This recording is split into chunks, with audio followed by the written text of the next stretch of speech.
여러분, 지난 이제 금요일 아침에 전화가 한 통 왔는데 콜러 아이디를 이렇게 보면 누가 전화인지 알잖아요. 이혜정 사모님 전화여서 마음이 덜컹했습니다. 한수상 목사님 사모님이시고요. 그렇게 자주 전화를 하진 않지 않습니까, 우리가. 그런데 전화가 왔길래 뭔가 좀 이렇게 좋지 않은 소식이겠구나 했습니다. 그리고 이제 소천하셨다는 이야기,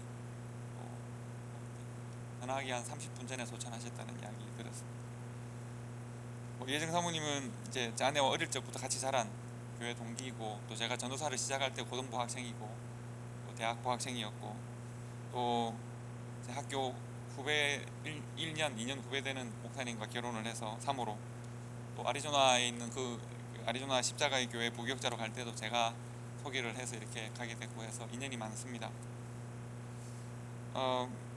여러분 기억하시겠는데 지난 4월에 이제 그때 제가 그때 가서 만나 뵙지 않으면 나중에 오랫동안 후회할 수도 있겠다 이런 생각이 들고 해서 그때 일정에 좀 다소 무리를 해서 아리조나에 가서 뵙고 인사도 전하고, 여러분들 중에서도 사랑을 전하신 분들이 있어서 함께 전하고 왔었습니다. 안타깝지만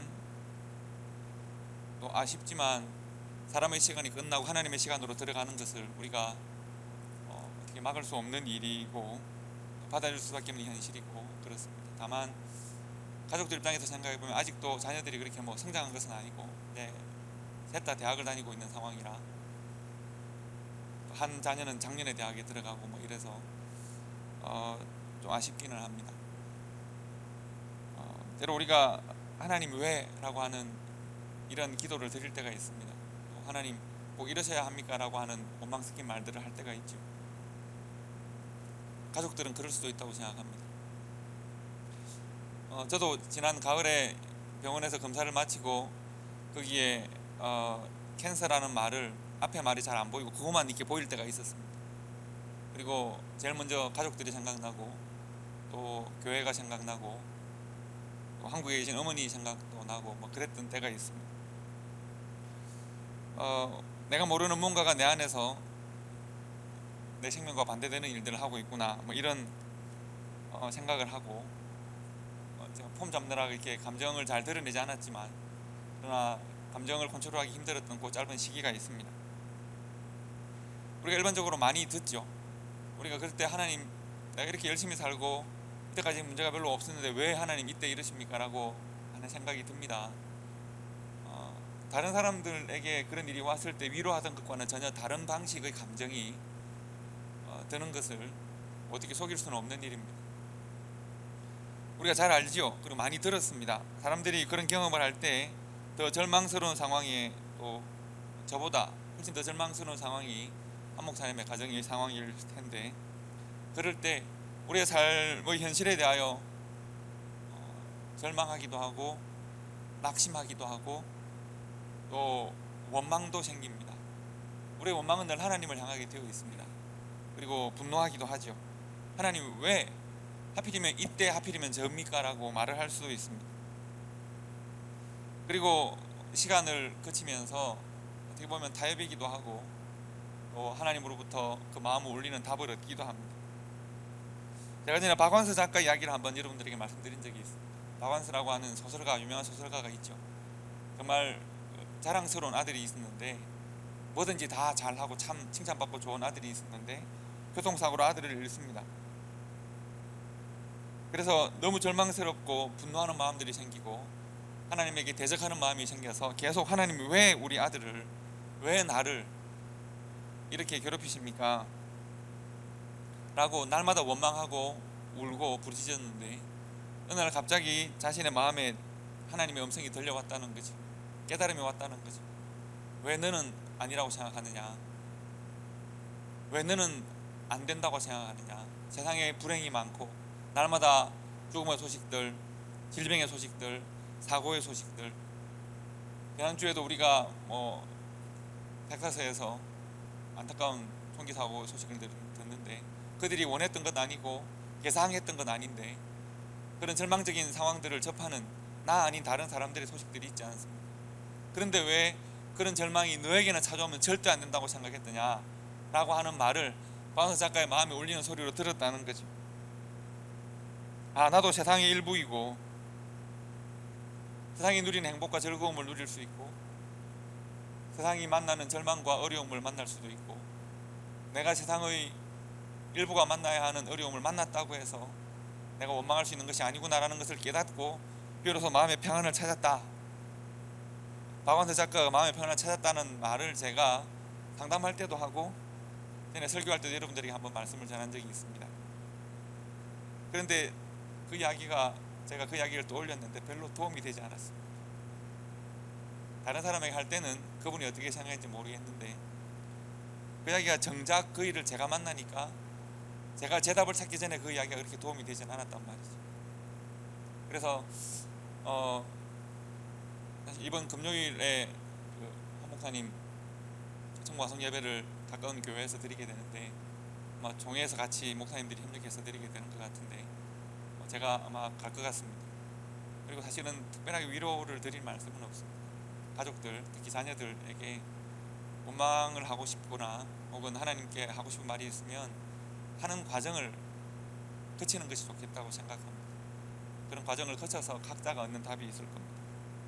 저 또한 딱히 누군가가 다른 사람이 해주는 대답이 위로한다고 하는 말들이 그렇게 위로가 되지 않았던 경험이 있었습니다. 그리고 오늘 본문을 보시면 엘리야가 하나님에 대하여 원망하고 자신에 대하여 절망하는 그러한 장면을 우리가 만날 수 있습니다. 원래 본문은 이제 1절부터 18절까지 보는 것이었는데 제가 9절부터 읽었습니다. 그러나 1절부터 8절까지 말씀을 보시면 엘리야가 절망합니다. 그가 여러분이 잘 아시는 갈멜산에서 바알신을 섬기는 선지자, 아세라신을 섬기는 선지자 다 모아서 850명과 어느 신이 참신인지를 보여주는 엄청난 대결을 벌이죠. 그리고 당당히 하나님께서 너무나도 당연하게 하나님이 참신이심을 증명해 보이고 그리고 850명의 선지자들을 다 죽이고 이제 나라를 새롭게 하고 이제 아방은 회개하고 나는 이스라엘의 영성을 주도하는 그런 선지자가 되어야 하겠는데 그런데 1절부터 9절까지 말씀을 보시면 엘리야가 로뎀 나무 아래 광야로 깊이 들어가서 걷고 또 걷고 절망과 분노하는 마음으로 광야로 깊이 들어가서 로뎀 나무 아래 누워 있다고 했습니다. 로뎀 나무 아래 앉아가지고 하나님을 원망합니다. 뭐라고 그럽니까? 내가 죽는 것이 좋겠습니다. 나를 죽여주시옵소서. 정말 죽기를 바라는 마음이 그의 진심인지 아니면 그만큼 억울하고 화가 나다는 것을 표현하는 것인지를 어느 것이 진심인지는 모르겠지만 분명한 것은 그가 엄청나게 화가 나 있고 그 분노가 통제되지 않고 그리고 하나님을 원망하는 마음도 하늘을 찌르고 있다. 그리고 그것은 확인할 수 있겠습니다. 여러분, 아합 왕의 시대는 북이스라엘이 용성하던 시대입니다. 주변국 나라들과 교역이 활발하고 군사적으로나 정치적으로 아주 왕권이 강했습니다. 백성들이 물질적으로 풍요하다 보니까 다른 나라들과 교역을 많이 하다 보니까 우상이 들어오고 도덕적 타락과 윤리적인 타락이 아주 극심했습니다. 그리고 그것은 왕을 비롯한 귀족 사회에서 먼저 퍼져나갔습니다. 아합 왕은 당시에 바알과 아세라를 섬기던 시돈이라는 나라의 공주였던 이세벨과 정략적 결혼을 했습니다. 그리고 이세벨은 바알을 섬기는 아세라를 섬기는 문화를 수입했고 신상들을 수입했고 그리고 제사장들까지도 수입을 합니다. 그래서 이스라엘 전역에 북이스라엘 전역에 우상 숭배가 만연합니다.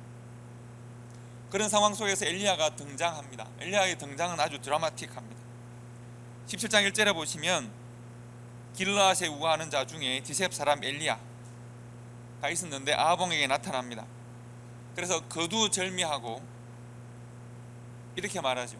내가 섬기는 이스라엘 하나님 여호와께서 살아계심을 두고 내가 맹세하는데 내가 다시 비가 올 거다라고 말하기 전까지 비도 이슬도 수년 동안 내리지 않을 것이다. 이렇게 선언합니다. 여러분, 우리가 너무 화가 나면 누구에게 재앙을 내리기를 원하는 말을 할 수 있습니다. 벌을 내리는 말을 할 수도 있습니다. 천벌을 받아라 이렇게 말할 수 있습니다. 그런데 지금 엘리야처럼 지금부터 내가 끝이라고 말할 때까지 비도 아침 이슬도 너희들에게 내리지 않을 것이다. 라고 선언했는데 여러분 그 다음날 비가 와버리면 어떡하죠? 그렇게 선언하고 딱 박차고 나갔는데 그 다음날 아침에 이슬이 촉촉하게 내릴 수도 있잖아요. 매일 내리던 것이니까.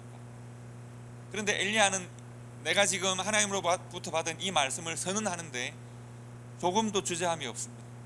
내일부터 절대 이슬도 비도 내리지 않을 것입니다. 이렇게 강력한 확신과 열심을 가진 선지자입니다. 그리고 정말 그때부터 비가 이슬이 내리지 않습니다. 3년째 되던 해에 엘리야가 다시 아합 함께 나아갑니다. 그리고 이제 아합 왕에게 대결을 신청하죠. 당신이 믿는 바알과 아세라의 모든 선지자들을 불러 모으라고, 어느 신이 참신인지를 보여주겠다고 말합니다. 그리고 백성들에게 말하죠. 여전히 머뭇거리고 있는, 두려워하고 있는 백성들에게 엘리야가 모든 백성에게 가까이 나아가 이르되 너희가 어느 때까지 둘 사이에서 머뭇하려느냐. 여호와가 만일 하나님이면 그를 따르고 바알이 만일 하나님이면 그를 따를지니라 하니 백성들이 아무 말 하지 않습니다. 대답하지 않습니다. 그리고 갈멜산에서 대결일 수 없는 대결이 벌어집니다. 참신과 거짓 우상의 대결이 벌어지는데 결과는 너무나도 분명하고 확실합니다. 하나님은 불로 그들에게 임하셨고 제단을 태웠습니다. 그리고 엘리야는 850명의 우상을 섬기는 제사장들을 다 죽였단 말이죠. 그것이 17장, 18장의 이야기입니다. 그러면 엘리야의 싸움은 굉장히 고독한 싸움입니다. 아무도 아합 왕에게 대적하지 못하고 이스라엘 역사를 뒤집어내지 못합니다. 그런데 엘리야가 아합 왕에게 다가서서 비도 이슬도 오지 않을 것을 선포하고 또 그에게 또 다가가서 850명의 제사장들과 대결을 하고 자신에게도 의미 있는 사역을 계속하고 있는 것이고 이스라엘 역사에도 어두운 역사에 횃불과도 같은 그런 역할을 하게 됩니다. 자, 그리고 이제 모든 일이 끝났습니다. 갈멜산에서 대단한 퍼포먼스가 있었는데 끝났습니다. 850명을 다 죽였습니다. 이제 엘리야가 기대하고 생각하는 것이 있습니다. 이제 아합 왕은 이 정도를 봤으면 어떻게 해야 됩니까? 하나님 앞에 회개하고 자복하고 엎드려야 합니다. 백성들은 어떻게 해야 될까요? 하나님 앞으로 돌아와야 합니다. 이스라엘은 이제 하나님을 믿는 민족으로 되돌아서야 합니다. 나는 이제 하나님의 위대한 선지자로 이스라엘을 영적으로 인도하는 사람이 되어야 합니다. 이것이 누구나가 생각할 수 있고 자기도 생각할 수 있었던 결과일 수 있습니다.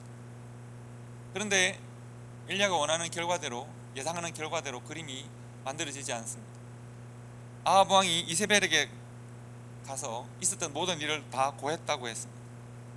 그러면 이세벨이 어머나 이 일을 어쩌지 하고 두려워해야 되는데 이세벨은 그 정도 약한 여자가 아닙니다. 이세벨은 어떻게 하죠? 도리어 분노해서 군대를 조직해서 엘리야를 잡아서 죽이려고 합니다. 두려워하지 않습니다. 사실은 이세벨도 우상은 우상에 불과하다는 것을 아니까요. 우상을 섬기던 850명 제사장들과 더불어 싸우고 하나님의 위대한 역사를 증거하고 그들을 딱 깡그리 죽여버렸던 엘리야가 사악한 왕비 이세벨의 추격을 피해서 생명을 구해 도망을 치게 됩니다. 그것이 오늘 본문의 상황입니다. 19장 4절을 보면 엘리야가 너무 기가 막힌 거예요. 내가 이렇게 위대한 하나님의 사람이고 하나님은 살아계신 하나님이시고 이 민족은 하나님의 백성인데 우상을 섬기는 일을 조장했던 사악한 여인 이세벨에게 쫓겨서 지금 내가 생명을 구해서 도망치고 있습니다. 하나님, 이게 무슨 일입니까? 하나님, 내가 아무리 열심히 일을 하고 아무리 하나님 살아계심을 보여주고 내가 아무리 위대한 선지자라고 한들 나는 지금 저 사악한 여인에게 쫓김을 당해서 도망치고 있습니다. 종도는 여기 있으라고 하고 혼자 광야를 계속 걸어가기 시작했습니다. 그래서 4절에 보시면 자기 자신은 광야로 들어가서 하루 길쯤 갔다고 했습니다. 하루 종일 쉬지 않고 먹지 않고 마시지 않고 걸었다는 이야기입니다. 그리고 로뎀나무 아래에 앉습니다. 로뎀나무는 큰 나무가 아닙니다. 광야에서 큰 나무가 자랄 리가 없죠. 작은, 사람 키보다 조금 클 수도 있고 작을 수도 있는 작은 나무입니다. 그 나무 아래 앉아서 자기가 죽기를 구했다고 했습니다. 자기가 죽기를 원하여 이르되 여호와여 넉넉하오니 지금 내 생명을 거두십시오. 나는 내 조상들보다 낫지 못합니다. 내 조상들 참 못난 사람들이었습니다. 하나님께서 구원의 은혜를 베풀어 주시고 이 땅을 허락하셨는데 우상을 섬기고 하나님 앞에 우상 앞에 패배하고 하나님을 제대로 섬기지 못했던 그런 조상들이었는데 나는 그 조상들보다 조금 더 나은 게 없습니다. 내 생명을 거둬가십시오. 아까 말씀드린 대로 무엇이 진심인지는 알 수 없는데 정말 죽기를 정말 원했는지 그 정도로 화가 났다는 것을 말하고 있는지를 알 수는 없겠습니다만 엘리야는 지금 그렇게 말하고 있습니다. 엘리야는 죽기를 청합니다. 절망했다는 말입니다. 살아서 뭔가 할 수 있는 일이 없다고 판단했습니다. 엘리야는 이제 하나님 됐습니다. 넉넉합니다 말을 합니다. 충분히 지쳤습니다. 소위 말하는 낙심했습니다. 하나님을 원망하고 있습니다. 하나님 이게 뭡니까? 분노를 모두가 다 하나님에게 다 쏟고 있습니다. 이제 이세벨이나 아합왕이나 별로 중요하지 않습니다. 하나님 왜 나를 이런 식으로 대하십니까? 하나님 나는 조상들보다 낫지 않습니다. 하나님 우리 조상들이 우상을 숭배하고 패배했는데 나도 이렇게 패배합니다. 내가 발버둥 쳐봐야 바뀌는 것 아무것도 없습니다. 내 자존감은 이미 바닥입니다. 나는 먼지보다 쓸데없습니다. 여러분은 이 엘리야의 절망이 이해가 되십니까? 이해가 되십니까? 그 이유가 뭐라고 생각하십니까? 엘리야는 왜 지금 이렇게 절망하고 이렇게 하나님에 대하여 원망하고 분노하는 것입니까? 생각을 해보면 엘리야가 이런 것이 무엇일까? 사실 이런 것은 별로 없습니다. 그렇지 않습니까? 엘리야는 뭐 특별하게 가진 것이 없던 사람입니다. 그는 원래 광야에서 영성을 수련하던 그 시대에는 엘리사를 보시면 여러 선지자들의 무리와 함께 광야에 지내고 있습니다. 영성을 수련하는 그 선지자들의 무리들이 있었단 말이죠. 뭐 선지학교라고 불리는 뭐 그런 곳이 있었습니다. 엘리야도 아마 그들 중에 있었을 것입니다. 하나님께서 그를 부르셔서 이스라엘 역사에 의미 있는 일을 하게 하셨습니다. 오히려 하나님의 살아계심을 증거할 수 있는 기회를 얻었었고 내가 선지자임을 확인할 수 있는 기회를 얻었던 사람입니다. 엘리야는 그런 측면에서 보면 광야에 그저 수련하고 있는 선지자들보다 하나님의 부르심을 받아서 이스라엘 역사에 놀라운 일을 할 수 있었던, 자신의 삶을 사용할 수 있었던 기회를 얻었던 참 좋은 은혜를 얻은 사람일 수도 있습니다. 하나님께서 그가 내 명령을 들으면 내가 너에게 이렇게 해주마, 하나님께서 보상을 약속하신 일이 없습니다. 다른 말로 하면 하나님이 약속하신 것이 없기 때문에 하나님이 배신한 일도 없습니다. 다만 하나님께서 그에게는 사명을 주셨고 감당하라고 말씀하셨지, 바알과 아세라 신을 섬기는 제사장들을 850명을 처리를 하면 내가 너에게 무슨 자리를 주겠다고 말씀하신 적이 있습니까? 없습니까? 없었다는 이야기죠. 이스라엘 백성들도 그렇습니다. 이스라엘 백성들은 비겁합니다. 어리석습니다. 하지만 엘리야에게 찾아와서 당신이 하나님이 참신이심을 증명하면 우리가 하나님을 잘 믿겠습니다라고 약속한 적이 없습니다. 심지어 그들이 말을 하지 않고 있기 때문에 엘리야가 너희들이 하나님이 너희들의 참 하나님이시면 하나님 편에 서고 우상이 너희들의 하나님이면 그 편에 서라라고 해도 그들은 묵묵무답 아무 말도 하지 않았었습니다. 도대체 그가 이렇게 분노하고 원망하고 절망하고 하나님께 이렇게 누워서 나를 죽여달라고 말하는 이유는 무엇입니까? 아합은 원래 어리석은 왕이고 지금도 여전히 어리석은 왕입니다. 이세벨은 원래 사악한 여인이었고 지금도 여전히 사악한 왕비입니다. 이스라엘은 이전에도 어리석고 무지하고 우상을 섬겼고 지금도 여전히 그렇습니다. 이전에 이렇게 분노하지 않았었는데 지금 이렇게 분노하는 이유는 무엇입니까? 왜 이렇게 그는 분노하고 절망합니까? 저는 그의 삶에서 현재 이 상황에서 우리가 하나 숨겨져 있는 단어 하나를 발견해야 한다고 생각합니다. 그것은 바로 그가 거절당한 기대입니다. 그가 이런 일을 하면 하나님께서 내가 이 정도 일을 하면 내가 이렇게 하면 이스라엘 백성들은 이렇게 저렇게 될 것이고 이렇게 할 것이다라고 하는 기대를 가지고 있었습니다. 그는 하나님에 대한 오해를 가지고 있고 이스라엘 백성들에 대한 오해를 가지고 있고 자기 자신에 대해서 오해하고 있습니다. 그런데 그 오해는 기대를 만들고 그 기대가 한껏 부풀어졌다가 이세벨의 악함으로 말미암아 여지없이 무너지게 됩니다.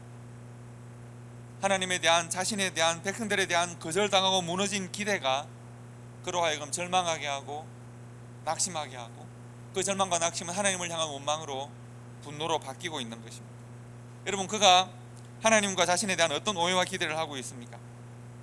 잘 보시면 이렇습니다. 하나님께서 그를 로뎀나무 아래 앉아서 지금 죽여달라고 하는 그를 일어나서 내가 부르는 곳으로 오라고 말씀하십니다. 그래서 하나님의 산 호렙으로 그를 부르십니다. 하나님께서 엘리야에게 묻습니다. 엘리야야, 너가 어찌하여 여기 있느냐? 9절에 보시면 이렇게 묻습니다. 이 말은 다른 말로 하면 너 이렇게 왜 이렇게 분노하고 절망하고 낙심해 있느냐라고 물어보시는 겁니다. 그가 대답합니다. 엘리야의 대답이 굉장히 유명하지 않습니까? 저가 대답하되 내가 만군의 하나님 여호와를 위하여 열심히 특심한데, 내가 얼마나 열심히 많은 하나님을 향하여 뜨거운 삶을 바치는 사람인데, 이는 이스라엘 자손이 주의 언약을 버리고 주의 단을 헐고 칼로 주의 선지자들을 죽였으며 오직 나만 남았는데, 그래서 내가 이렇게 혼자 남아서 이렇게 열심히 하나님을 위하여 이스라엘을 위하여 수고하는데 이세벨이 내 생명을 찾아서 취하려 합니다. 그런데 하나님 지금 뭐 하십니까? 하나님, 내가 이렇게 열심히 일하고 섬기고 헌신하고 수고하고 내 목숨을 내어놓고 이렇게 일하고 있는데 하나님은 뭐 하십니까? 를 묻고 있는 거예요. 그래서 분노하고 있는 거예요. 내가 이렇게 열심히 살았는데 내 인생은 왜 이 모양입니까? 내가 이렇게 최선을 다해 살았는데 나는 도대체 왜 이렇습니까? 하나님, 내가 하나님 섬기는 거 모르십니까? 하나님 살아가는 거 모르십니까? 하나님께서 너는 나가서 여호와 앞에서 산에 서라고 말씀하십니다. 하나님께서 그를 하나님 앞에 세우십니다. 하나님께서 이제 그를 만나시고 그와 상담하시는 시간입니다. 하나님께서 그를 만나는 이 장면에 주목하셔야 합니다. 하나님께서 그를 하나님의 산 호렙에 세우시고 여호와께서 지나가시는데 하나님이 임재하시는 겁니다. 크고 강한 바람이 산을 가르고 바위를 부수는데 하나님이 이렇게 임재하시는구나. 그런데 여호와께서 계시지 않았다고 했습니다.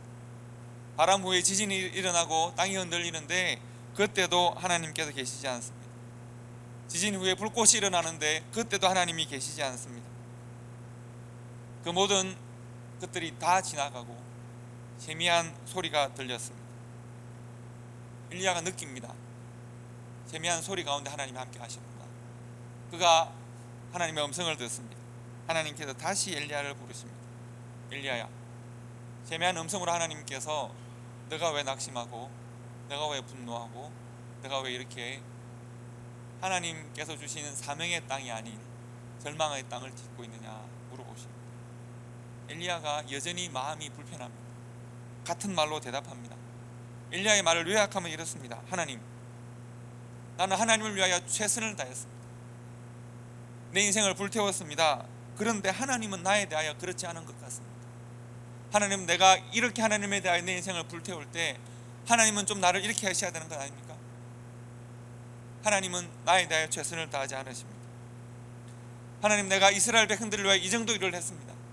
그러면 적어도 그들이 사람이라면, 양식이 있다면, 양심이 있다면 저들이 나에 대하여 이래야 되는 거 아닙니까? 내가 이세벨에게 쫓겨서 생명의 위협을 당하는데 아무도 나를 돕지 않습니다. 하나님, 도대체 나는 무엇입니까? 하나님께서 주시는 사명으로, 말씀으로 내 인생을 불태우는데 내가 이렇게 저 사악한 여인에게 쫓겨서 생명을 구하여 구차하게 도망다니고 있습니다. 하나님에 대한 나의 모든 기대는 거절되었고 하나님은 나를 사용하실 뿐 배려하시진 않습니다. 하나님, 나는 하나님의 선지자로 정말 하나님으로부터 사랑받고 인정받고 백성들로부터 사랑받고 인정받고 내가 대단히 교만해서가 아니라 뭔가 좀 제대로 일하고 싶은 사람인데 하나님, 내가 이렇게 광야에서 이렇게 초라하게 이게 도대체 뭡니까? 이게 이스라엘 백성들에 대해서도 마찬가지입니다. 그 정도 봤으면 돌아와야지. 도대체 저 이스라엘 백성들은 내가 내 삶을 헌신할 만한 가치가 있는 사람들입니까? 하나님, 왜 하나님 내 노력과 헌신을 인정해 주지 않으십니까? 하나님, 왜 내 인생을 이렇게 사용했는데 결과가 도대체 이게 무엇입니까? 내가 이세벨에게 이런 저 사악한 여인에게 이런 협박이나 고통을 당하려고 내가 그렇게 헌신한 줄 아십니까? 내가 저 무지한 이스라엘 백성들이 이렇게 무시당하려고 내가 저들을 위하여 이렇게 일했습니까? 나는 이제 더 이상 아무것도 하지 않겠습니다. 나는 죽는 것이 낫겠습니다. 나는 이대로 소멸되는 것이 낫겠습니다. 이제 하나님 하나님 일을 할 사람들은 다 저들에게 다 죽었고 나 하나 남아서 하나님을 일하고 있는데 하나님 이제 어떻게 하시려고 이러십니까?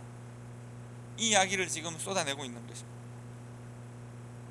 하나님께서 그에게 세미한 음성으로 말씀하십니다. 지축을 흔드는 바람도 아니고 산과 들판을 흔드는 지진도 아니고 온 세상을 다 태울 듯한 불꽃도 아닌 눈에 보이는 그 어느 것도 아닌 깊은 강물처럼 조용하게 흐르는 세미한 음성으로 하나님께서 그에게 말씀하십니다.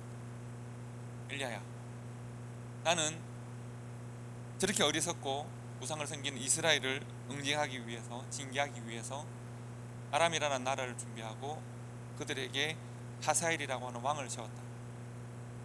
나는 아합을 책망하고 그를 징계하기 위해서 예후라는 또 다른 왕을 이미 기름 부어 준비하고 있다.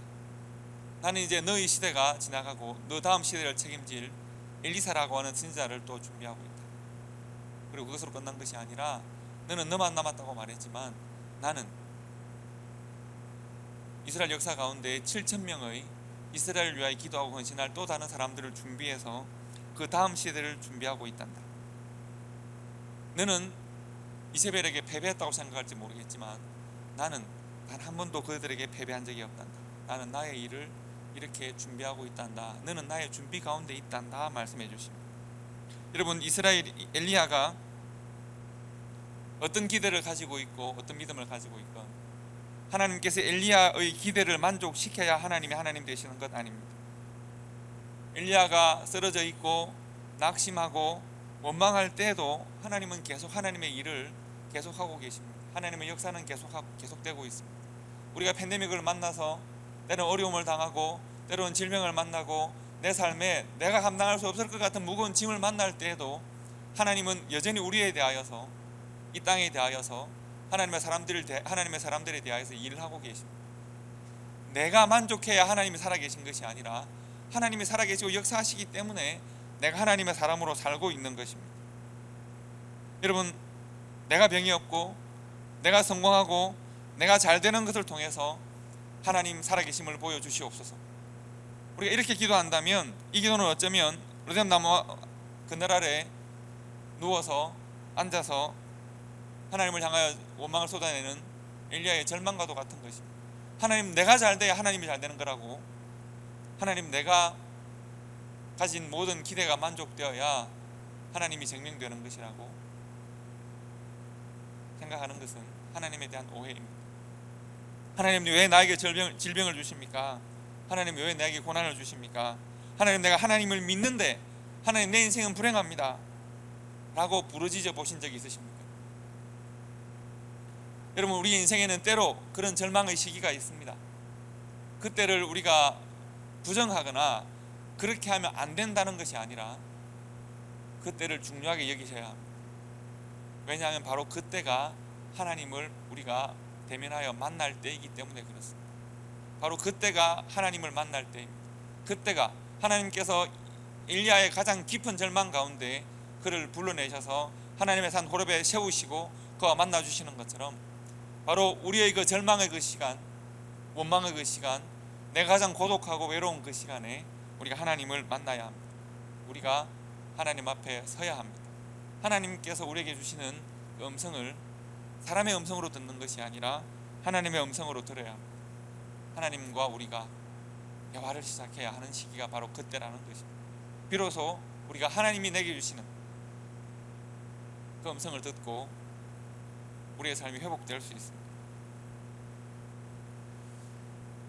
한수상 목사님은 참 착한, 제가 친구처럼 지냈으니까 참 착한 친구입니다. 약간 턱이 이렇게 나와가지고 로빈 윌리엄스 닮았습니다. 보신 분은 아마 동의를 하실 거라고 생각합니다. 몸이 좀 약한 분이시기도 했습니다. 그러나 선한 분이셔서 좋은 남편이고 좋은 아버지로 살았습니다. 그리고 교회 개척하시고 성도들의 좋은 이웃이 되었습니다. 생각해보면 하나님 참 안타깝습니다. 왜 이렇게 아직 할 일이 많은, 저보다 한두 살 젊은 분이시기 때문에 아직 할 일이 많은 목회자인데 왜 부르셨습니까? 라고 우리가 원망할 수도 있겠습니다. 그러나 좀 바꿔 생각해보면 가장 감사할 수 있는 것은 55년의 삶을 허락받았는데 그가 55년의 삶을 사는 중에 하나님의 종으로 부르심을 받고 종으로 살다가 하나님 품으로 다시 돌아갔다는 것입니다.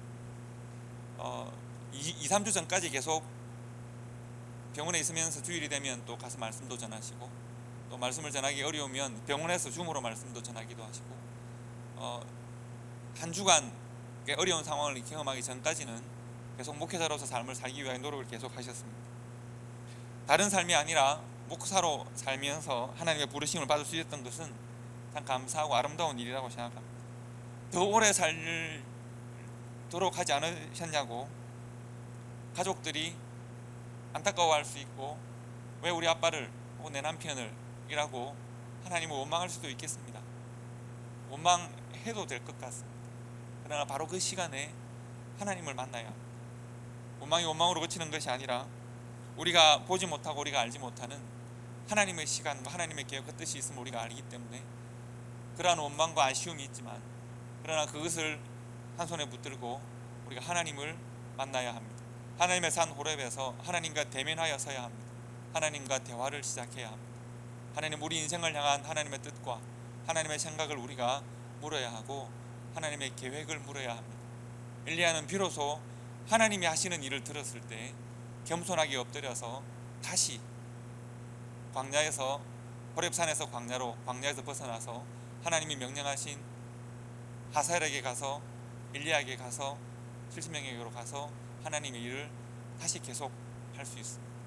엘리야가 자신의 기대가 만족해야 에너지 충만되었던 것이 아니라 나의 모든 기대는 거절당하고 생각은 거절당했지만 내 삶을 인도하신 하나님의 뜻과 계획을 들을 때 그가 다시 일어나서 하나님의 일을 계속할 수 있는 선지자가 되었습니다.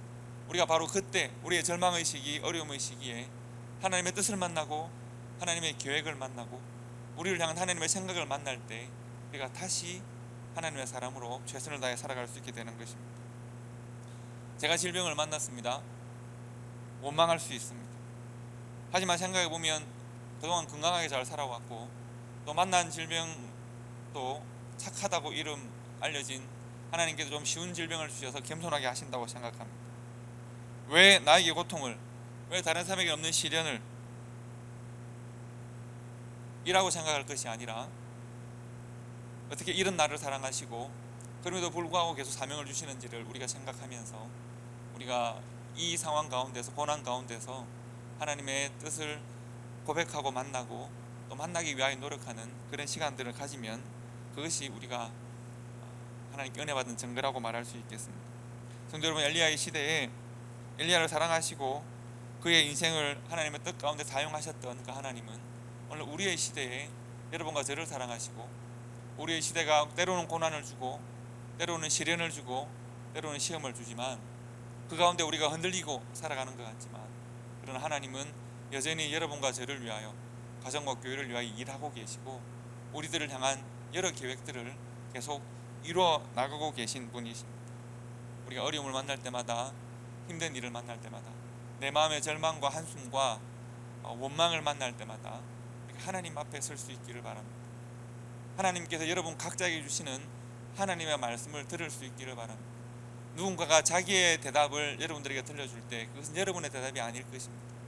엘리야가 호렙산에 서서 하나님을 세미한 음성으로 깊은 강물처럼 소리 없이 흐르는 하나님의 역사를 그가 만나고 비로소 하나님 앞에 자신의 기대의 만족이 아닌 하나님의 뜻으로 만족을 얻었던 것처럼 우리가 우리의 고난의 시대에, 이 어려운 시대에, 내가 만들지 않은 환난과 고난으로 고통당하는 시대에 우리가 하나님 앞에 각자 서서 하나님의 뜻과 하나님의 음성을 듣고 나의 삶을 향하여 깊고 큰 강으로 흐르는 하나님의 뜻을 만나고 우리가 다시 하나님의 뜻으로 살아가는 우리 교회와 성도가 될 수 있기를 바랍니다. 우리의 모든 절망을 넘어서는 하나님의 풍성한 은혜를 우리가 다 함께 만나게 될 것입니다. 기도하겠습니다.